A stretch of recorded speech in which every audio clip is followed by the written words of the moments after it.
সুধী দর্শক সবাইকে আন্তরিক শুভেচ্ছা জানিয়ে শুরু করছি এটিএন বাংলা সরাসরি সম্প্রচারিত স্বাস্থ্য বিষয়ক অনুষ্ঠান সুস্থ থাকুন। আপনাদের সাথে রয়েছি আমি ডাক্তার তানিয়া রহমান মিতুল। দর্শক, আজ আমাদের আলোচনার বিষয় বর্তমান করোনা পরিস্থিতি। এই বিষয়টা নিয়ে আমরা সবচেয়ে বেশি উৎকণ্ঠায় আছি, মনের মধ্যে অনেক প্রশ্ন, অনেক ভয়, অনেক আতঙ্ক। আমাদের এইসব আতঙ্ক আর ভয় দূর করবার জন্য আজ এদেশের একজন স্বনামধন্য সুচিকিৎসক উপস্থিত রয়েছেন। আমাদের সাথে রয়েছেন doctor Abu Hossain Mohammad Moinul Ahsan, civil surgeon, Dhaka. সেই সাথে আসলে আরও বলতে চাচ্ছি, স্যার একজন অসম্ভব মানবিক মানুষ। করোনার প্রথম থেকেই স্যার এখান থেকে সেখানে ছুটে যাচ্ছেন প্রতিনিয়ত এই করোনা পরিস্থিতি মোকাবেলার জন্য। আসুন স্যারের সাথে পরিচিত হই এবং সেই সাথে বলে নিচ্ছি আমাদের এই আলোচনায় আপনারা কিন্তু যোগদান করতে পারবেন আমাদের স্ক্রিনে দেখানো নাম্বারে ফোন করার মাধ্যমে। ফোন করার সময় অবশ্যই টিভির ভলিউমটি একটু কমিয়ে নেবেন। স্যার, প্রথমে অনুষ্ঠানের পক্ষ থেকে আন্তরিক শুভেচ্ছা জানাচ্ছি। কেমন আছেন? আপনাকে শুভেচ্ছা, ভালো আছি। ধন্যবাদ স্যার আপনাকে সময় দেওয়ার জন্য আমাদেরকে। আসলে আপনি সারাদিনই অনেক ব্যস্ত এই করোনা পরিস্থিতি মোকাবেলায়। তো স্যার, প্রথমে যেটা আপনার কাছে জানতে চাইবো, এই প্রশ্নের সম্মুখীন নিতেছে আপনি প্রতি মুহূর্তেই হচ্ছেন, যে বর্তমানে বাংলাদেশ বিশেষ করে ঢাকা জেলার করোনা পরিস্থিতি কোথায় রয়েছে? ধন্যবাদ। এটিএন বাংলাকেও ধন্যবাদ আপনাকে সুযোগ দেওয়ার জন্য। আসলে ঢাকা শহর কোথায় রয়েছে করোনা পরিস্থিতিতে, এটা আমি বলবো যে ঢাকা শহর বর্তমান যে অবস্থায় রয়েছে, ঢাকা শহরের সার্বিক বিবেচনায় অবশ্যই ভালো রয়েছে। কারণ আপনি জানেন যে ঢাকা শহর হচ্ছে বাংলাদেশের প্রাণকেন্দ্র, জনসংখ্যায় বেশি, জনঘনত্বে বেশি এবং ব্যবসায়িক, প্রাতিষ্ঠানিক সব ধরনের কার্যক্রমের কেন্দ্র ঢাকা শহর। এবং কোভিড যেহেতু এই ধরনের সংযোগ বা কমিউনিকেশন থেকেই ছড়ায়, সেই সূত্রে ঢাকা শহর কিন্তু অনেক খারাপ থাকার কথা। সেই তুলনায় বলবো খারাপ নেই, ভালো আছে। যদিও গত 7-8 দিন থেকে আমাদের করোনার যে সংক্রমণ সেটা ঊর্ধ্বমুখী। আমরা সবাই এবার দেখেন জানছিলাম যে ঢাকার থেকে দূরবর্তী যে সীমান্তবর্তী যেগুলো শহর আছে, সে জেলা আছে, সেখানে করোনার অত্যন্ত ঊর্ধ্বমুখী একটা ট্রেন্ড ছিল। এবং আমরা ওই সময় ঢাকা শহর একটু নিরাপদ বোধ করছিলাম সবাই। আমরা বলছিলাম যে এবার করোনা ঢাকা থেকে অনেক দূরে। কিন্তু আমরা যারা চিকিৎসাকর্মীরা ছিলাম, আমরা বুঝতে পেরেছিলাম যে যতই ঢাকাকে আমরা নিরাপদ মনে করি, আসলে ঢাকা নিরাপদ থাকবে না এবং ঢাকাকে এই করোনার যে ঢেউ মোকাবেলা করতেই হবে। এবং সেই ঢেউটা কিন্তু আমরা এখন মোকাবেলা করছি ঢাকা শহরের জন্য, যে আমাদের ঢাকা জেলাতে করোনার হার ঊর্ধ্বমুখী এবং বেশ ভালোই ঊর্ধ্বমুখী, বাট আমরা কাজ করে যাচ্ছি। স্যার, অবশ্যই আপনারা কাজ করে যাচ্ছেন, তার ফল কিন্তু আমরা পাচ্ছি। জানতে চাইবো, যখন স্যার লকডাউন শুরু হলো, তো সকালবেলায় আমি যখন ডিউটিতে যাব আমাকে কিন্তু আটকালো। তো আমার কার্ড দেখলো, গাড়ির পাস দেখলো। আমি কিন্তু স্যার মোটো বিব্রত হইনি, খুব খুশি হয়েছি যে আসলে সত্যিকার অর্থে হয়তো বা লকডাউনটা সফল হতে যাচ্ছে। স্যার, আপনার কাছে বিশেষজ্ঞ মতামত চাবো যে এই যে লকডাউন কতটা সফল, তার সুফল আমরা কিভাবে পেতে পারি? লকডাউন কতটা সফল, আমি এটাকে একটা আপেক্ষিক প্রশ্ন। একজন যে এটার উত্তর 2+2=4 এটা কখনোই হবে না। এবং লকডাউন নিয়ে আমরা যে স্বাস্থ্যকর্মী আছি, স্বাস্থ্য বিভাগ আছে, আমাদের আশার অনেক ঊর্ধ্বমুখী, অবশ্যই অনেক উঁচু আশা লকডাউন নিয়ে আমাদের। কিন্তু লকডাউন শুধু তো আমরা একা করতে পারি না এবং শুধু আমাদের স্বার্থ চিন্তা করলে লকডাউন কখনোই হবে না। আমি যদি বলি যে আমার ইচ্ছা কী, আমি বলবো যে আমার ইচ্ছা হচ্ছে দেশে সব কিছু বন্ধ করে দেন, দিয়ে শুধু মানুষজন সবাই ঘরে থাকবে, কেউ চলাফেরা করবে না। কিন্তু এটা তো দেশে একটা চাওয়া হতে পারে না, তাই না? দেশে শুধু আমরা স্বাস্থ্যকর্মীরা কিন্তু নেই, দেশে কৃষক আছে, একটা শ্রমিক আছে, হ্যাঁ, বাস চালক, সবাই আছে এবং সবাইকে নিয়েই দেশ। শুধু আমি একক স্বার্থপরভাবে লকডাউন যদি চিন্তা করি সে কিন্তু হবে না। তা আমি মনে করি তারপরও জীবন এবং জীবিকার সমন্বয় যদি মনে করি, লকডাউন একদম সর্বোচ্চ সফল না, বাট সফল। যদিও গত 2 দিনে আমাদের একটু রাষ্ট্রীয় প্রয়োজনে কিছু ব্যত্যয় ঘটেছে, বাট আমরা লকডাউন এখনও মনে করছি সফল, কিন্তু সফলতার শেষ আসেনি। আমাদের সামনে আরও কিছুদিন এটা কন্টিনিউ করতে হবে। ধন্যবাদ স্যার, খুব সুন্দর করে অ্যান্সার দিয়েছেন এবং আসলে আপনি তো খুব সুন্দর করে সবসময় কথা বলেন। কারণ আমরা যখন আসলে করোনায় আক্রান্ত হয়ে গিয়েছিলাম, চিকিৎসকরা স্যার কিন্তু আমাদেরকে ফোন করে মানে অনেক আশাবাদ শুনিয়েছেন, সান্ত্বনা দিয়েছেন। আসলে সেই সময় কিন্তু ওই শব্দটুকুই, কথাটুকুই আমাদের আসলে বাঁচার এক ধরনের মানে আমরা ইন্টারেস্ট পাচ্ছিলাম যে না, আমাদের সরকার আমাদের সাথে আছে, আমাদের স্বাস্থ্য বিভাগ আমাদের সাথে আছে, আমাদের সিভিল সার্জন স্যার আমাদের সাথে আছে। স্যার, সেই জন্য আমি আপনাকে এই অনুষ্ঠানের মাধ্যমে ধন্যবাদ দিচ্ছি এবং সেই সাথে জানতে চাইবো স্যার, লকডাউন তো আমরা আশা করছি সফল হবে, সেটাই আমার স্বপ্ন। কিন্তু স্যার, অনেক সময় স্বপ্নের ব্যত্যয়ও ঘটে। যদি স্বপ্ন ভঙ্গ হয়, লকডাউন যদি স্যার ফেল করে, তো তখন আপনাদের পরিকল্পনাটা কি হবে? আসলে লকডাউন ব্যর্থ হবে এটা আমরা চিন্তা করতেই চাচ্ছি না। এটা অবশ্যই চিন্তা করতে চাচ্ছি না যে লকডাউন আমার ব্যর্থ হবে না এবং আসলে আমরা হতে দিব না। আমরা সরকারি পর্যায়ে লকডাউনের জন্য সরকার যত ধরনের ত্যাগ স্বীকার করা প্রয়োজন আমরা ত্যাগ স্বীকার করতে রাজি আছি, সেটা সরকারি পর্যায়ে হোক। এবং আমি মনে করি জনগণের পর্যায় থেকেও ত্যাগ স্বীকার করার জন্য জনগণ প্রস্তুত। কিন্তু সবসময় আমাদের প্ল্যান এ, প্ল্যান বি, আপনি জানেন যে plan A, plan B, plan C নিয়ে আমাদের কাজ করতে হয়। যে অবশ্যই আজকে লকডাউন আছে, তো লকডাউন তো একটা অনির্দিষ্টকালের কোনো প্রক্রিয়া না। হ্যাঁ, কারণ আমি প্রথম প্রশ্নের জবাবে বলেছিলাম যে এটা এখানে সবাইকে নিয়ে বাস করতে হবে, যে জীবন জীবিকার সমন্বয় আছে। তা আমি আশা করি লকডাউনের কোনো লকডাউন ব্যর্থ হবে না। যদি ব্যর্থ হয়েই যায়, আমি প্ল্যান বি বলছি, অবশ্যই সেক্ষেত্রে আমাদের চিকিৎসার ব্যবস্থা আছে, এগুলো অনেক সর্বোচ্চ পর্যায়ে নিতে হবে। আমাদের হাসপাতালের যে বিছানা আছে সেগুলো বাড়াতে হবে, এবং আমরা এখন যে কার্যক্রম হাতে নিয়েছি রাষ্ট্রীয় পর্যায়ে, যে সামগ্রিক একটা ম্যাসিভ টিকাদান কার্যক্রম, এটাকে মাথায় রেখেছি এবং আমরা এটার উপর ভরসা করছি, আশা করছি যে আমরা যে পর্যায়ে টিকাদান নিয়ে এগিয়ে যেতে চাচ্ছি, এটা এইভাবে আগাতে পেলে আমাদের লকডাউনের প্রয়োজন হতে হবে না। অনেক ধন্যবাদ স্যার। আপনার কাছে শুনে কিন্তু আশার কথা শুনতে পাচ্ছি যে অবশ্যই। আসলে আমরা সফল হব করোনা মোকাবেলায়। স্যারের কাছে এবার জানতে চাইবো, সবচেয়ে আলোচিত যে বিষয়, করোনার সাথে সবচেয়ে যে বিষয়টি আলোচিত হয়েছে তা হচ্ছে ভ্যাকসিন কিংবা টিকা, যেটাই বলি না কেন। প্রথমে আমরা সারাটা বছর ধরে ভ্যাকসিনের আশায় ছিলাম, ভ্যাকসিন যখন আসলো তখন আমরা দ্বিধায় ছিলাম, এখন আবার আমরা ক্রাইসিসে আছি, ভাবছি যে নিব কি নিব না, আবার অনেক সময় নিতেও যাচ্ছি, বুঝতেও পারছি না। এটা নিয়ে নানান প্রশ্ন মানুষের মনে। স্যারের কাছে জানতে চাই, টিকা কার্যক্রম কিভাবে চলছে, কিভাবে চালাচ্ছেন স্যার? আমি যদিও জানি যে আপনি রাত দিন এক করে কাজ করছেন, তারপরে জানতে চাইবো যে কিভাবে টিকার কার্যক্রম চলছে এবং এই টিকা কার্যক্রম নিয়ে আসলে সরকার কতটা আশাবাদী? টিকা কার্যক্রম নিয়ে আমি অত্যন্ত আশাবাদী, এবং আমি মনে করি যে আমার এই আশার যে উৎস কিন্তু আমাদের সরকারি কার্যক্রম। আমি ব্যক্তিগতভাবে আশাবাদী না, অবশ্যই যে আজকে আমি যে আশাবাদী, আমি আশাবাদী কোথা থেকে হয়েছি, আমি সরকারের যে কার্যক্রম শুরু হয়েছে টিকা নিয়ে, আমি মনে করি এই সরকার যে কার্যক্রম, এটা আমাকে তো আশাবাদী করেছেই, এবং আশা করি আপনারা যারা সাংবাদিক আছেন আপনারা অবশ্যই মাঠ পর্যায়ে খবর নেন। আপনি আজকে এই মুহূর্তে যদি টিকাদান কার্যক্রমের জন্য আপনি মাঠ পর্যায়ে খবর নেন, যে এক একটা টিকা কেন্দ্রে টিকা গ্রহীতাদের জন্য লম্বা লাইন পড়ে গিয়েছে। আমরা টিকা দিয়ে শেষ করতে পারছি না। আমরা টিকার কার্যক্রম নিয়ে অবশ্যই আশাবাদী।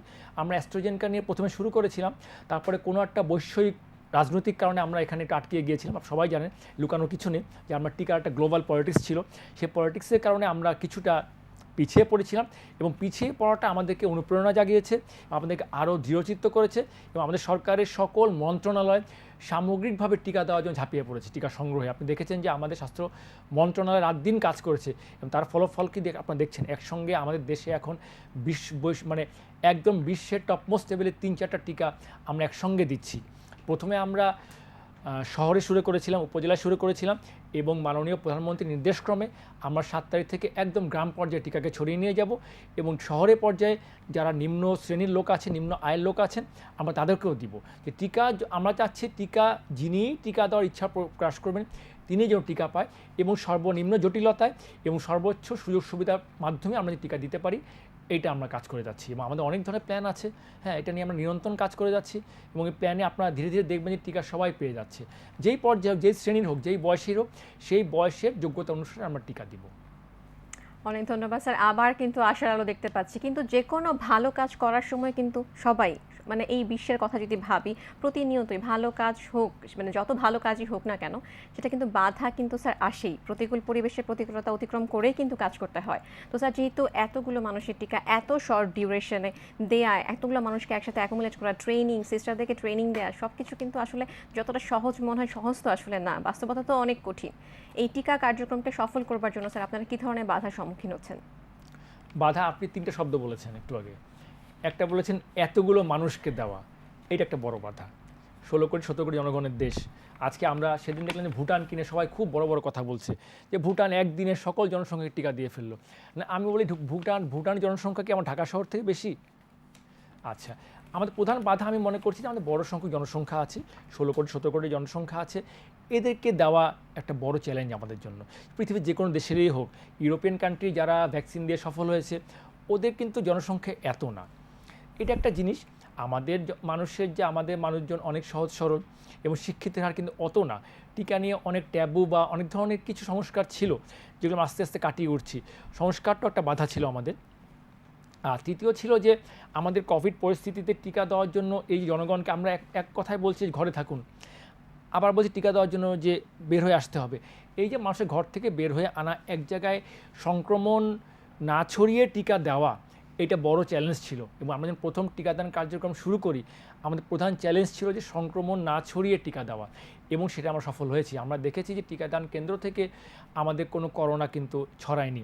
তো সেই চ্যালেঞ্জ আমরা পার হয়ে এসেছি। এখন চ্যালেঞ্জ হচ্ছে যে বৈশ্বিক রাজনৈতিক যে একটা কমার্শিয়াল যে পলিটিক্স, গ্লোবাল পলিটিক্স বলি, এখান থেকে টিকাটা পাওয়া সেটা মোটামুটি আমরা উত্তীর্ণ হয়েছি, টিকা আমরা পেয়ে যাচ্ছি। তো এই টিকার যে ফ্লো যে চলমান থাকে, আমি আশা করি আমরা টিকা দান সফল হব। আমাদের স্বাস্থ্যকর্মীর কিছুটা ঘাটতি অবশ্যই এটা একটা চ্যালেঞ্জ, তো সেইটা আমরা বিভিন্ন অন্য সেক্টরের সহযোগিতা নিয়ে এটা আমরা কাটিয়ে উঠবো। তা আমার যখন যে চ্যালেঞ্জ তো অবশ্যই আসবে, যে কোনো প্রোগ্রামে চ্যালেঞ্জ থাকবে, তো এটা আমাদের উদ্দেশ্য হচ্ছে যখন যে চ্যালেঞ্জ আসবে সেটাকে ওই মুহূর্তে ওভারকাম করা। অনেক ধন্যবাদ স্যার, এত সুন্দর করে বুঝিয়ে বলেছেন কঠিন বিষয়গুলো। আশা করি দর্শকরাও বুঝতে পারছেন।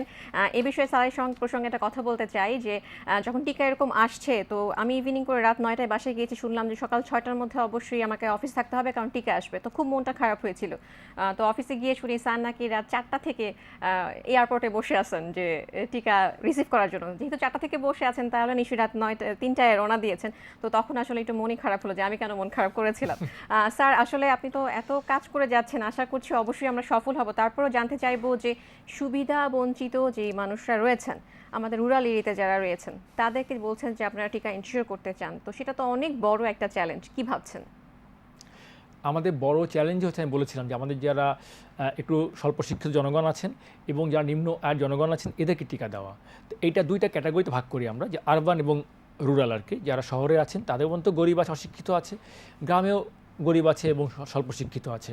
তো এদেরকে আমরা এবার যেটা প্ল্যান করেছিলাম যে প্রথমে আমাদের যে টিকার প্রসিডিওরটা ছিল যে অনলাইনে রেজিস্ট্রেশন করতে হবে, হ্যাঁ, একটা মোবাইলে ওটিপি আসবে, এটা কিন্তু একটু জটিল প্রক্রিয়া, যত যাই বলি আমরা, যদিও আমাদের দেশ মোর ডিজিটালাইজ নাও, কিন্তু তারপরও এটা একটু কঠিন ছিল। তা এই পদ্ধতিকে আমরা সহজ করে এনেছি এবার আমরা গ্রাম পর্যায়ে, যে আমরা গ্রামে যাদেরকে টিকা দিব, আমরা একদম টিকা দেওয়ার জন্য বেশি দূর জার্নি করতে হবে না। প্রতিটা উপজেলা ইউনিয়ন পর্যায়ে আমরা টিকাদান কেন্দ্র স্থাপন করব এবং আমরা ওখানে যারা যারা এনআইডি কার্ড নিয়ে আসবেন, অথবা যদি এনআইডি কার্ড নাও থাকে, তারা যদি লোকাল চেয়ারম্যানের প্রত্যয়নপত্র নিয়ে আসে, তাদেরকে আমরা টিকা দিয়ে দিব, তালিকা নিয়ে যাব এবং টিকা দেওয়ার পরে তাদের রেজিস্ট্রেশন আমরা নিজেরা সম্পন্ন করব। আমরা টিকার গ্রহীতাকে রেজিস্ট্রেশন করার জন্য কোনো প্রকার চাপ বা প্রেশারের মধ্যে ফেলবো না, জটিলতায় ফেলবো না, দায়িত্বটা আমরা নিয়েছি। আর আমাদের ঢাকা শহরে যে বস্তিবাসী আছে বা যারা আরবান স্লাম আছে, এখানেও একইভাবে কার্যক্রম শুরু করব। আমাদের প্ল্যান আছে, একটা স্পেসিফিক বস্তি নিয়ে আমরা কাজ করছি, হয়তো আপনারা দেখতে পারবেন। সেখানে আমরা এনআইডি কার্ড বা এটার উপর ভরসা করবো না, যে সে যদি কার্ড নিয়ে আসলো অথবা তার মোবাইল নাম্বার বা তার নাম ঠিকানা লিখে আমরা টিকা দেওয়ার ব্যবস্থা করব। পরবর্তীতে আমরা এই নামগুলো রেজিস্ট্রেশন করব। আসলে কি আমরা একটি মাথায় রেখেছি, টিকা রেজিস্ট্রেশন কার্ড আসলে হয় যে সবারই কি কার্ড লাগবে এক সময়, তা কিন্তু না, হয়তো কারণ নাও লাগতে পারে। তা কার্ড থেকে এই মুহূর্তে আমরা চিন্তা করছি টিকা দেওয়াটাই বেশি জরুরি। আমরা ফোকাসিং অন দ্যাট গোল আর কি। অনেক ধন্যবাদ। তার মানে স্যার, টিকা নিয়ে কিন্তু আমরা অনেকটাই আশাবাদী, যে আশা করছি আমরা টিকাতে সফল হব এবং স্যারের কথা থেকে কিন্তু সেটাই মনে হচ্ছে। এখন স্যার জানতে পারবো, টিকার কথা জেনে গেলাম, আসবো স্বাস্থ্যবিধির কথায়। বারবারই বলা হচ্ছে যে অলরেডি সবাই কিন্তু স্যার বুঝে গেছে যে স্বাস্থ্যবিধি মানলে করোনা প্রতিরোধ করা সম্ভব, মাস্ক পরতে হবে, স্বাস্থ্যবিধি মানতে হবে, কিন্তু তারপরও কেন জানি কোথায় একটা উদাসীনতা, আমরা মানতে চাই না। লকডাউনের মধ্যেও আমরা নিচে নেমে যাই চা খেতে, পুলিশ আসে আমাদেরকে দৌড়ানি দেয়, আমরা স্যার বাসায় যাই। কেন এরকম স্যার? মানে এটা কেন এরকম? তো হওয়ার কথা ছিল না আসলে। সবাই তো নিজেকে বাঁচানোর জন্য, নিজের পরিবারকে বাঁচানোর জন্য ঘরেই থাকার কথা ছিল। আপনি স্যার কী ভাবছেন? আসলে এইটা নিয়ে কিন্তু আমরা অনেক ভেবেছি, এটা আপনি যেমন আমরাও ভেবেছি আসলে মানুষ কেন এরকম করে। যে আমার কথা হচ্ছে যে এটা তো মানুষের ভালোর জন্য, তাহলে কেন Y you R enforcing force, কেন বল প্রয়োগ করতে হবে, যে আইন প্রয়োগ করতে হবে ঘরে থাকার জন্য, যে আপনার ভালোর জন্য কেন আমাকে বল প্রয়োগ করতে হবে যে আপনি অবশ্যই ভালো থাকবেন।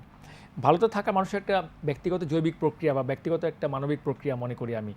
হয়েছে কি যে আমাদের দেশে আপনি জানেন, আমি পরে চিন্তা করে বের করলাম যে আমাদের দেশে তো যদি আমরা এজ স্ট্রাকচার চিন্তা করি, যে আমাদের দেশে তরুণ এবং ইয়াং ছেলেপেলে আমাদের জনসংখ্যাটা বড় অংশ, এরা আর কি বড় অংশ। তো এরা প্রথম থেকে একটা কথা ছড়িয়ে গিয়েছিল যে কোভিড বয়স্কদের হবে। যারা মৃত্যুবরণ করছে কারা? বয়স্করা করছে। মারা যাচ্ছে কারা? বয়স্করা হচ্ছে। জটিলতায় পড়ছে কারা? বয়স্করা হচ্ছে। এবং কারা বেশি ভালো হয়ে যাচ্ছে? তরুণরা। তো দেখেন, সব কিছু দেখে কিন্তু তরুণদেরকে আমরা একটা অ্যামনিস্টির মধ্যে ফেলে দিয়েছিলাম, যে তোমাদের করোনাও হবে না, আবার তোমাদের হলে তো ভালো হয়ে যাবা। তো এইটা একটা সাহস অবশ্যই কাজ করেছে। আর দ্বিতীয়ত মনে করা হচ্ছিল কোভিডের প্রথম যে ট্রেন্ডটা ছিল, বলা হচ্ছিল যে এটা শহরের দিকে বেশি হচ্ছে, গ্রামের লোকজন একটু নির্ভয় ছিল যে না আমাদের হবে না। তো এই কারণে আমাদের গ্রাম পর্যায়ে কিন্তু প্রথম ঢেউয়ের সময় গ্রামে কেউ অত গুরুত্ব দেয়নি, যে হয়তো একটা আশ্বস্ত ছিল যে এটা হবে না। তো এই কারণে এইসব ফ্যাক্টর কাজ করেছে। আর বাঙালি আমার কাছে মনে হচ্ছে যে আমরা বিভিন্ন প্রকার প্রাকৃতিক দুর্যোগ বা বিভিন্ন বিপদ আপদ কাটায় উঠতে আমাদের এমনি একটু সাহসী, আমরা একটু বেশি। এই যে একটা আজন্ম সাহস, এটা আমাদেরকে বেপরোয়া করে তুলেছিল। তা এই সেকেন্ড ওয়েভে গিয়ে যখন দেখলো যে কোভিডটা আসলে কোনো শহরের রোগও না, এটা শুধু একটা বয়সভিত্তিক রোগও না, এটা ক্ষেত্রে যদি বৃদ্ধরা মারা যাবে, তরুণরা আক্রান্ত হবেন সেটাও না, তো এখন কিন্তু সবাই ভয় পাচ্ছে। তারপরও আমি মনে করি যে মানুষের মধ্যে আমি যদি বলি যে আমাকে প্রত্যক্ষ, অবশ্যই কোভিডের যে ঘরে থাকার যে প্রবণতা, এখান থেকে আমরা এখনও সর্বোচ্চ পর যেতে পারি না। মানুষের মধ্যে এখনও অবহেলা আছে এবং এটাকে অবহেলা বলবো, এটাকে ইগনোরেন্স, এটা নিয়ে অবশ্যই আছে। মানুষ কিছুটা বেপরোয়া অবশ্যই আছে। এখানে আমাদের ঘাটতি অবশ্যই আছে, এটা স্বীকার করতে হবে এবং ঘাটতি কাটিয়ে উঠতে হবে যদি আমাদের কোভিডকে জয় করতে হয়। স্যার, এবার তো সচেতনতার কথা জানলাম, এবার আসবো মূল কথায়, আমাদের যেটা চিকিৎসা। অনেক সময় স্যার আমরা শুনতে পাচ্ছি যে অনেক খালি ক্রাইসিস, খালি ভয় যে চিকিৎসা হচ্ছে না, সরকারি হাসপাতালে সিলিন্ডার নাই, অক্সিজেন নাই। স্যার, চিকিৎসা তো আসলে চেষ্টা তো মানে চালানো হচ্ছে, আমাদের যতটুকু সম্বল আছে তা নিয়ে কিন্তু স্যার সবাই ঝাঁপিয়ে পড়েছে এবং চিকিৎসা নিয়ে ভালো সুস্থের সংখ্যাই কিন্তু বেশি। জানতে চাইবো যে সরকারি হাসপাতাল গুলোতে কোভিড যে চিকিৎসা হচ্ছে তার মান সম্পর্কে স্যার আপনি কি ভাবছেন, কিংবা দর্শকদের উদ্দেশ্যে কি বলবেন? চিকিৎসার মানের সর্বোচ্চ কোনো সীমারেখা নেই, এর এক নম্বর কথা। যে আপনি ভালো চিকিৎসা বলতে কি বোঝায়, এই সংজ্ঞার এক একজন আপেক্ষিক সংজ্ঞা, আপনার কাছে একরকম, আমার কাছে একরকম, গ্রামের কৃষকের কাছে একরকম, একজন বিলিয়নিয়ার কাছে একরকম, তাই না? তো এইখানে এটা কোনো শেষ নেই। কিন্তু এই কোভিড এমন একটা ক্রাইসিস পৃথিবীতে, যেটা আসলে কোভিড রোগের চিকিৎসা, রোগ, সিমটম, পরীক্ষা, এগুলো সবার একদম অজানা ছিল এবং প্রতিদিন কোভিড নতুন রূপে আবিষ্কার হচ্ছে এবং নতুন সিমটমে আবিষ্কার হচ্ছে। এটা কোভিড রোগী কীভাবে আসবে, তার চিকিৎসা কী হবে, এটা আমরা এখনও ভালো মতো জানি না আমরা। তো প্রতিনিয়ত আমাদেরকে নিরন্তর পরীক্ষা নিরীক্ষা করে চিকিৎসা দিতে হচ্ছে।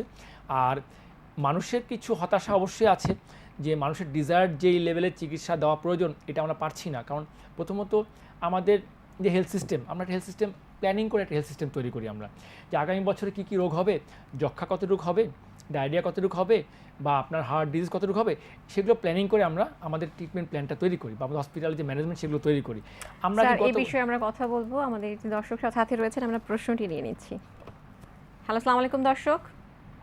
হ্যালো, আমার প্রশ্ন হচ্ছে সিভিল সার্জন সাহেবের কাছে, এই যে আমার নাম খালেদ চৌধুরী, আমি ঢাকা থেকে।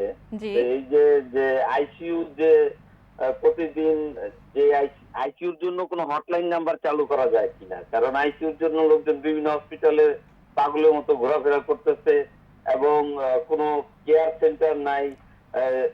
ঢাকা উত্তর, ঢাকা দক্ষিণ, এইভাবে, বা মোট কথা আইসিইউ যাতে যাদের পেশেন্ট তারা তো বিভ্রান্ত থাকে, বিভ্রান্তের মধ্যে ঘুরতে ঘুরতে আরো বিভ্রান্ত হয়। সুতরাং আইসিইউ কেয়ার এবং আইসিইউর জন্য জরুরি হটলাইন, শুধু বেশ কয়েকটা হটলাইন এবং কতগুলো আইসিইউ, কোনটা খালি আছে, এগুলো নিয়ে একটা ইমিডিয়েট করা যায় কিনা। একেবারে এই করোনার সবচেয়ে চ্যালেঞ্জ হচ্ছে আইসিইউ, এবং সেইটাই মানে প্রতিদিন সাংবাদিকরা বলে দিচ্ছে আজকে এত 180 খালি আছে, 5টা খালি আছে, এগুলো না বলে কংক্রিট এবং হটলাইনটা দ্রুত সবার কাছে এটা চালু দেওয়া উচিত।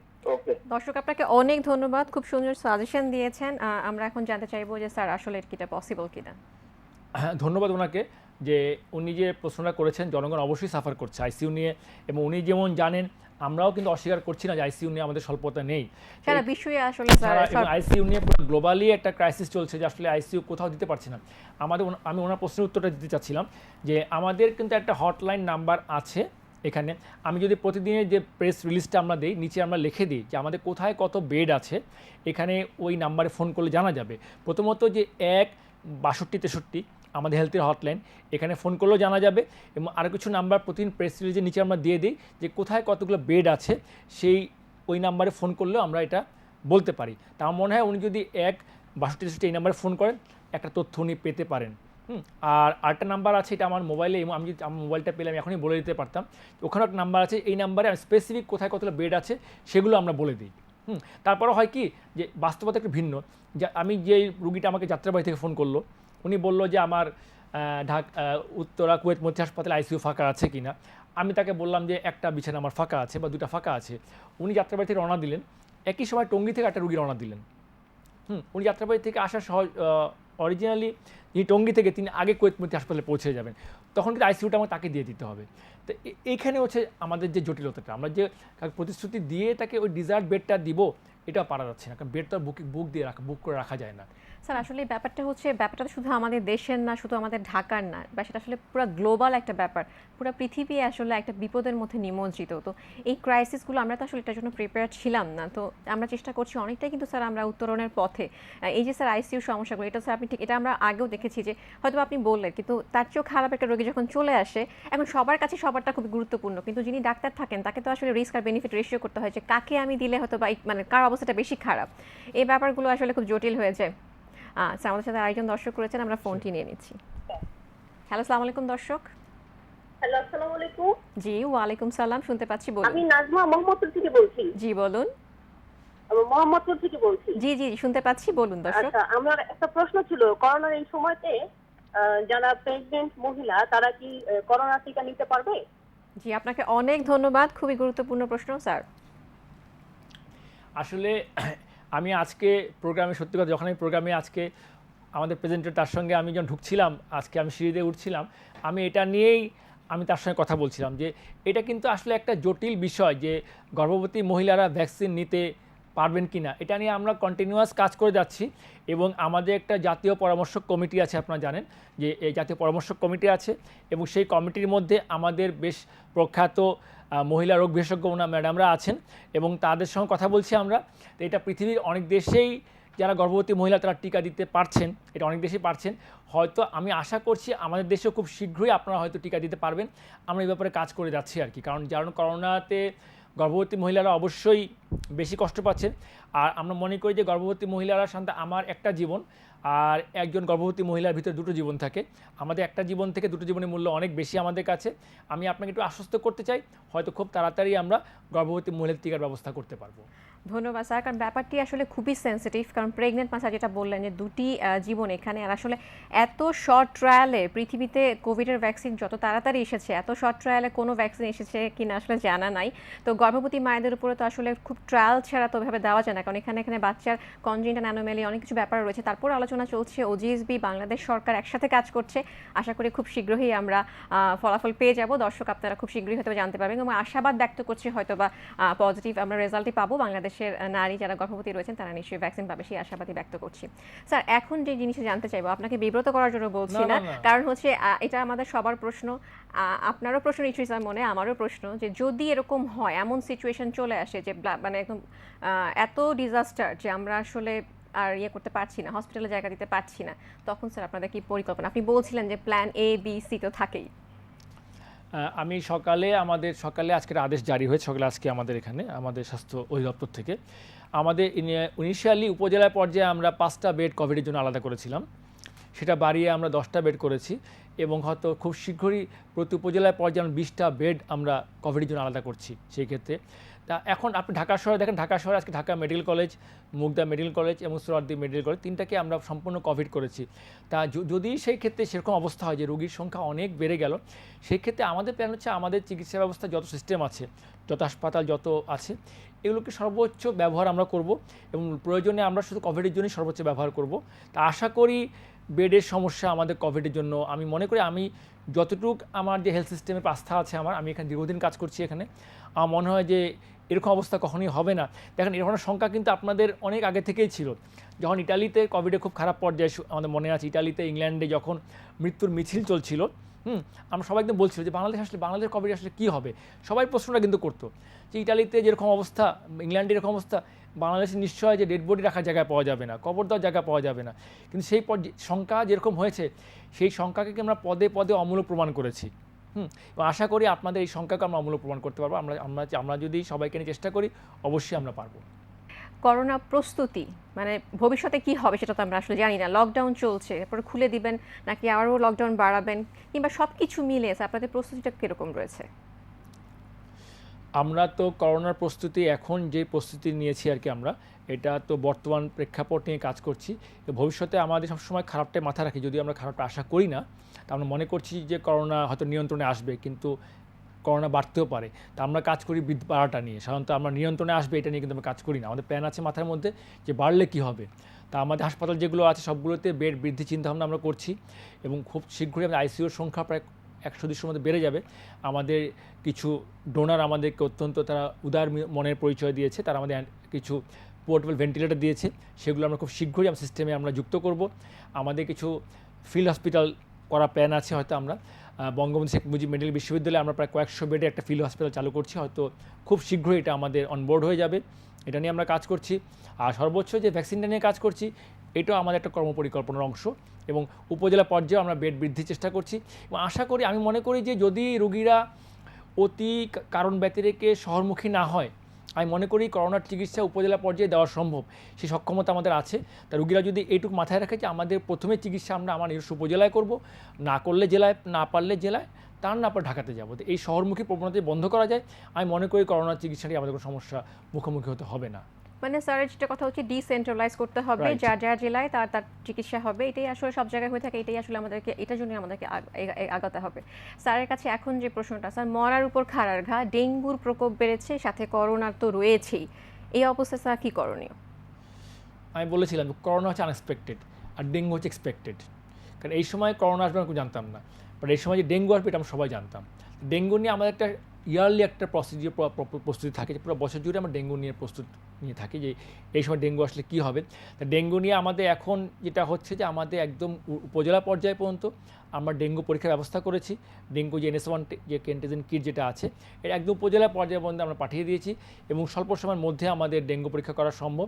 ঢাকাতে 5টা হাসপাতাল আজকে থেকে চালু হয়েছে বা কালকে থেকে হয়ে যাবে, যে মিটফোর্ড হাসপাতাল, লালকুঠি 250 বেড হাসপাতাল, আমিনবাজার বিশ্বজ্জা হাসপাতাল, টঙ্গীতে শহীদ আহসানুল্লাহ মাস্টার জেনারেল হাসপাতাল। তো এগুলো আমাদের খুব তাড়াতাড়ি চালু হয়ে যাবে ডেঙ্গুর জন্য। তো এখন পর্যন্ত ডেঙ্গু যতই মানুষ বলুক, বা ডেঙ্গু রোগের প্রকোপ কিন্তু অত না, আমাদের আজকেও বোধহয় রুগী 100-150 এরকমের বেশি বোধহয় ডেঙ্গু পেশেন্ট আমাদের নেই। তাই মনে করি গতবারে 2 বছর আগে ডেঙ্গু যে খারাপভাবে হাজির হয়েছিল, এবারে ডেঙ্গু হবে না। আমার সিটি কর্পোরেশন এবার অত্যন্ত অ্যাক্টিভ, মনে করি তাদেরকে অবশ্যই ধন্যবাদ দিব যে তারা ডেঙ্গুর প্রিলিমিনারি যে কাজ তারা যেটা করছেন, তারা মোটামুটি নিয়ন্ত্রণে এনেছেন। আশা করি ডেঙ্গুকে আমরা এবার নিয়ন্ত্রণ করতে পারবো। ডেঙ্গু কোভিড আমার সবাইকে বলা আছে, যখনই পেশেন্টরা জ্বর নিয়ে আসবে সঙ্গে সঙ্গে দুটো পরীক্ষাই করবে, ওয়েদার ডেঙ্গু, ওয়েদার কোভিড, সে দুটোকে আমরা আইসোলেট করে ফেলবো এবং পরীক্ষা করে ফেলবো। এটা নিয়ে আমরা কাজ করছি, আশা করি সমস্যা হবে না, we can do it. Sir তো অ্যাডমিনিস্ট্রেশন লেভেলে কাজ করছেন, বাগান স্যার আপনিও করেন, বাগান আমিও করি, আমরা তো রেগুলারলি চেক করছি যে আমাদের বাগানে কোথাও পানি জমে আছে কিনা। তো স্যার আপনি কি ঢাকা জেলা কিংবা সর্বোপরি বাংলাদেশে বলবেন যারা বাগান প্রেমী রয়েছে তাদের বাগানে পানি জমে রয়েছে কিনা, তাদের উদ্দেশ্যে কিছু বলবেন কিনা স্যার? আমিও বাগান প্রেমী, তা আমি মনে করি যে বাগান তো অবশ্যই করি, বাগান করতে আমরা কাউকে মানা করছি না, কিন্তু বাগান থেকে জানি মানে বিপদ না হয়, এটা অবশ্যই আমাদের খেয়াল রাখতে হবে যে প্রতিদিন দিনে অন্তপক্ষে আপনার বাগানটি একবার পরীক্ষা করুন প্রতিদিন। আমি যদি আমার টবগুলো দিনে একবার দেখি, তাহলে মনে করি যে এটা নিয়ন্ত্রণ করা সম্ভব, বেশি কিছু প্রয়োজন নাই। আর এটা আমি মনে করি যে বাগানটা একবার করে ছাদে উঠুন বা যেখানে একবার করে দেখেন যে পানি জমে আছে কিনা। দ্বিতীয়ত স্যার এটা কিন্তু খুব ভালো বলেছেন যে একবার যদি বাগানে উঠে বাগানের সবুজও দেখা হলো, আর কোথায় পানি জমে আছে, মশা হচ্ছে কিনা সেটাও কিন্তু দেখা হলো। স্যার অনুষ্ঠানের একদম শেষ পর্যায়ে আমরা আমাদের দর্শকদের উদ্দেশ্যে স্যার নিশ্চয়ই কিছু বলবেন। সবাইকে আমি এটাই বলবো যে আপনারা সবাই টিকা নিন, যারা যারা টিকা নেওয়ার উপযুক্ত হয়েছেন সবাই টিকা নিন, প্রয়োজন ছাড়া ঘর থেকে বের হবেন না, হ্যাঁ, এবং যতটুকু সম্ভব জনগণের যেসব কন্ট্যাক্ট অ্যাভয়েড করুন এবং আমাদের উপর আস্থা রাখুন, আমাদের কাজ করতে দিন। আমরা আশা করি আপনাদেরকে অবশ্যই আমরা একটি কোভিড ফ্রি দেশ উপহার দিব, এবং জনগণের উপর আমাদের আস্থা আছে যে আপনারা আমাদেরকে সর্বোচ্চ সহযোগিতা করবেন। আমি মনে করি যে খুব শীঘ্রই হয়তো আমরা দেশ, আমরা যেরকম দেশ আগে দেখেছি, আমরা সেরকম বাংলাদেশে সবাই ফিরে আসবো, এটাই আমরা আশা করছি। স্যার আপনাকে অনেক ধন্যবাদ। আশা করছি আজকের আলোচনা থেকে দর্শকরা অনেক সাহস পেয়েছেন, উপকৃত হয়েছেন এবং সচেতন হবেন। ধন্যবাদ স্যার আপনাকে আবারও। ATN বাংলাকে ধন্যবাদ আমাকে সুযোগ দেওয়ার জন্য। ধন্যবাদ স্যার।